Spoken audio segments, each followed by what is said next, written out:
Before I hopped in, I wanted to say that I am currently offering mentorship through abletonliveteacher.com. I'll link in the description. It is the best way to accelerate your path to being a better producer. Also, I'm going to be doing new videos practically daily. Do your boy a favor and toss me a subscribe, toss me a comment, let me know what you want to see next, and it's appreciated, trust me. So, getting right into it, we got an example over here of Newfangled Saturate. So I'm going to start off by kind of talking about why it sounds out compared to other saturators. So I have 1,000,001 saturators, all different kinds. Fab Filter, Saturn, Ableton Stock, Saturate, Helicon. I have tons of them, probably 20 or 30.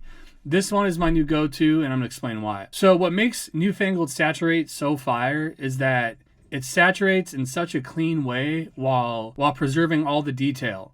So it's like a clipper saturator, but it really maintains that high-end detail that you want that can get removed from saturation. So we're going to go over a couple of the settings and everything for Newfangled Saturate. So up here we have our toggle between settings. This is a pretty good way to kind of get a feel of how it sounds.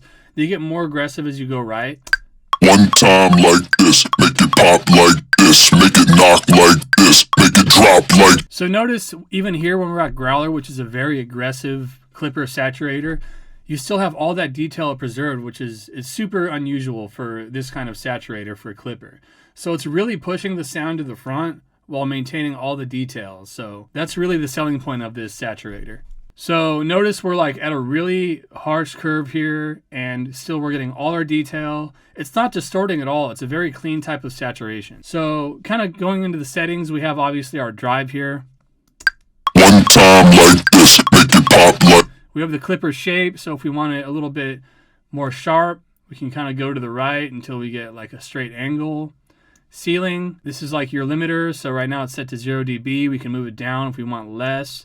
Detail preservation, I think this is the control that really makes or breaks this plugin. So this is how much of the detail you're going to maintain is while you're pushing the saturation up. One time like this, make it pop like this, make it knock like this, make it drop like. And you can actually turn any of these on or off by pressing this little white button here. So going over here into symmetry, this increases the hardness of one side of the clipper while decreasing the hardness of the other side of the clipper.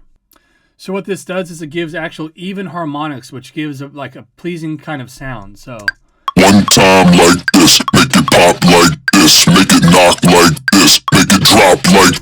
So instead of producing odd harmonics, it's actually producing even harmonics because one side is curved and one side isn't. Some people say that the non-symmetrical hardness is kind of like the key to analog gear, so you can get kind of that sound out of it. So up at the top, the anti-aliasing button actually is like an oversampling button. So when this is on, it'll kind of prevent you from getting like that muddy or cloudy sound. The hard limit is like a secondary hard clipper, which basically makes sure that even when you're clipping, it's not going over the ceiling. So next to gain curve, we have waveform. This is a different meter where you can actually see the waveforms that are clipping. One time like this, make it pop like this, make it knock like this, make it drop like. The last setting we really have on here, this is a very easy to understand interface, not complex at all, is the auto button under output.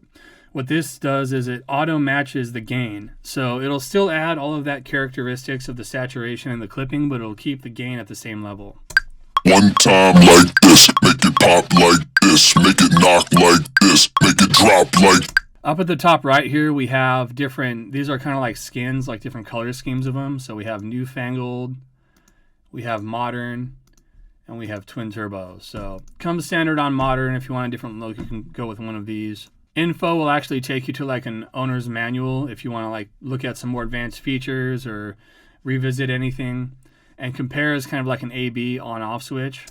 One time like this, make it pop like this, make it knock like this. Save, you can actually save a preset, save your own preset, and then load. And you can load up one of your previous presets. So that's actually every feature on here. It's a very simple and easy to use saturator. But like I was saying, the magic in the saturator is really the sound. Very high detail preservation, very high quality. I know some astonishing producers out there that are using this and just loving it. Highly recommend. So to kind of get into like a breakdown of should you buy, I would say 5 stars. You should definitely buy this plugin. It's very much superior to other saturators. I think no matter what genre of music you produce, this is going to come in handy and give you like a very clean, high-level saturation. Quality, again, I'll give it 5 stars for quality.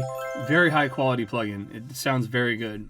As far as pricing goes, It's currently on sale for $49. I would definitely say grab it at $49. That's for that price, I would give it 5 stars. I think typically it's around 100.